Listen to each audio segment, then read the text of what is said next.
बिस्मिल्लाहिर्रहमानिर्रहीम। Welcome to my channel FA Zoya speaks. आज हम बात करेंगे पेपर प्रेजेंटेशन के हवाले से। आपने देखा होगा कि मुख्तलिफ स्टूडेंट्स ऐसे होते हैं, बहुत सारे स्टूडेंट्स हैं ऐसे जो बहुत ज़्यादा मेहनत करते हैं, प्रॉपर तरीके से पढ़ते भी रहते हैं, लेकिन वो सही नंबर नहीं हासिल कर सकते। उसकी यही वजह है कि उनकी पेपर प्रेजेंटेशन नहीं होती। क्योंकि जब चेकर के पास पेपर जाता है तो वहाँ स्टूडेंट तो मौजूद नहीं होता, वहाँ ना ये पता होता है कि ये किसका पेपर है, कौन है, कहाँ से आया है। वहाँ आपकी प्रेजेंटेशन से ही आप इंस्पायर कर सकते हैं चेकर को। आपकी जितनी अच्छी प्रेजेंटेशन होगी आप उतने मैक्सिमम मार्क्स ले सकते हैं। तो आइए आपको बताते हैं आज 9th क्लास उर्दू की प्रेजेंटेशन। तो इसमें पहला जो सवाल होता है वो होता है हिस्सा मारूजी होता है। उसके बाद होती है सवाल, उसके बाद सवाल नंबर 2 होता है जो कि होता है तशरीह होती है अशार की। क्योंकि वो लेंथी सवाल है तो वो आपने एंड पे करना है। मैं आपको यही मशवरा दूंगा कि आपने वो एंड पे करना है। तो उसके बाद है सवाल नंबर 3 पैराग्राफ की तशरीह। आपको पैराग्राफ दिए गए होंगे, आपने उन्हीं में से 3 में से 2 करने होते हैं मेरे ख्याल में। तो आपने पैराग्राफ पहले वो चूज़ करना है जिसको जो आपको पता हो कि ये कहाँ से लिया गया है, उसका सियाक़ सबक आता हो, सबक का उन्वान पता हो, मुसन्निफ़ का नाम भी आता हो, फिर आप उसको लिखें। सबसे पहले आपने लिखना है सबक का उन्वान। सबक का उन्वान लिखने के बाद मुसन्निफ़ का नाम लिखना है। उसके बाद सिन्फ़ लिखनी है कि ये कहानी है, मज़मून है, क्या चीज़ है। उसके बाद माख़ज़ लिखना है कि यह कहाँ से अख़ज़ किया गया है, किसी किताब से है, रिसाले से है, वो आपने यहाँ लिखना है। उसके बाद होते हैं ख़त कुशीदा अल्फाज के मानी, वो आपने लिखने हैं। और सियाक़ व सबाक़ ज़रूरी नहीं होता, अगर आप चाहें तो लिख सकते हैं, आपकी मर्ज़ी है। नहीं लिखना चाहते तो ना लिखें। उसके बाद आती है तशरीह।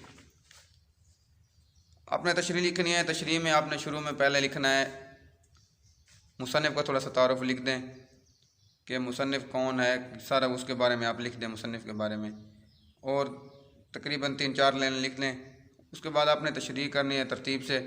तशरीह में आप कौल लिख सकते हैं, कुरानी आयत लिख सकते हैं, हदीस लिख सकते हैं। कोशिश करें जो भी आप हवाला जात दें वो दुरुस्त होना चाहिए। उसके बाद है सवाल नंबर 5। सवाल नंबर 5 में होता है सबक का खुलासा। सबक के खुलासे में आपने लिखना है सबक का उन्वान, उसके बाद मुसन्निफ़ का नाम लिखना है, सिन्फ़ अदब लिखना है कि ये कहानी है, मज़मून है, क्या चीज़ है, वो आपने लिखना है लाजमी। उसके बाद लिखना है कि ये कहाँ से अख़ज़ किया गया है। उसके बाद आपने लिखना है खुलासा। देखिए खुलासे में मुसन्निफ़ का तारुफ़ नहीं लिखना। बाज़ स्टूडेंट ऐसे होते हैं जो खुलासे में मुसन्निफ़ का तारुफ़ भी लिख देते हैं, वो आपने नहीं लिखना। खुलासा आपने वैसे लिखना है जैसे सबक है, सबक का आपने तीसरा हिस्सा लिखना है खुलासे में,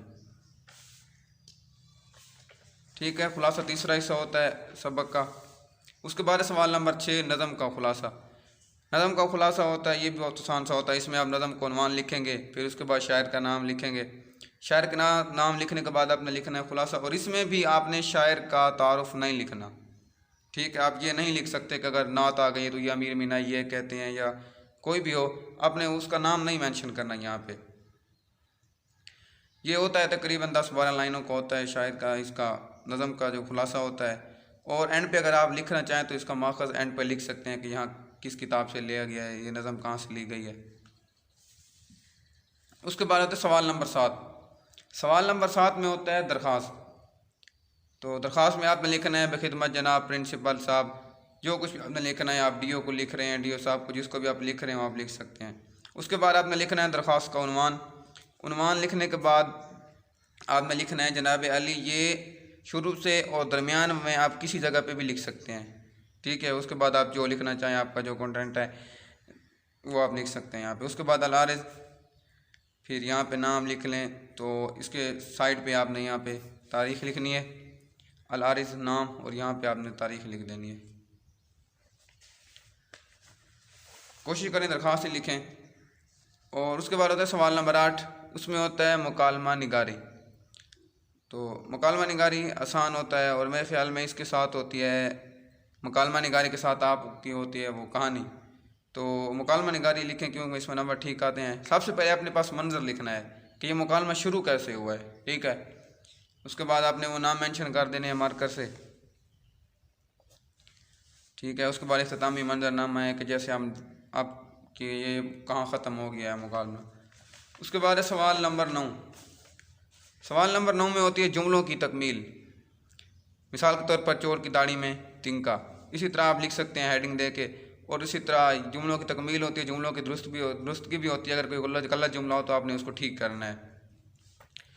उसके बाद है जी सवाल नंबर 2, अशआर की तशरीह। इसको आपने प्रॉपर प्रेजेंटेशन से लिखना है।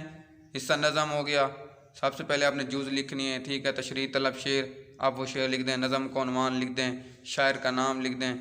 अच्छा सॉरी, यहाँ पे मफ़हूम लिखना भूल गया, मफ़हूम भी आपने लिखना है, ठीक है। और नज़म के जो जितने अशार होते हैं, अगर आप चाहें तो उनकी तशरीह इकट्ठी कर सकते हैं, मगर गज़ल के अशार की तशरीह आपने अलग अलग ही करनी है। अगर 2 नज़मों से अलग अलग शेर है तो फिर आप अलग अलग ही तशरीह लिखेंगे उसकी। उसके बाद एक सवाल नंबर 4 होता है, उसमें होते हैं सवालात के जवाबात। वो अपने प्रॉपर मेथड से लिखने हैं, हेडिंग देनी है सवाल की, फिर उसका जवाब लिखना है, ठीक है। प्रेजेंटेशन बनानी है, प्रेजेंटेशन के बगैर आप मार्क्स नहीं ले सकते। जितनी ज़्यादा प्रेजेंटेशन होगी आप उतने ही ज़्यादा मार्क्स हासिल करेंगे। प्रेजेंटेशन लाजमी है, क्योंकि आपने प्रेजेंटेशन के ज़रिए ही चेकर को इंस्पायर करना है। अगर प्रेजेंटेशन नहीं होगी तो आपके कोई नंबर नहीं आने।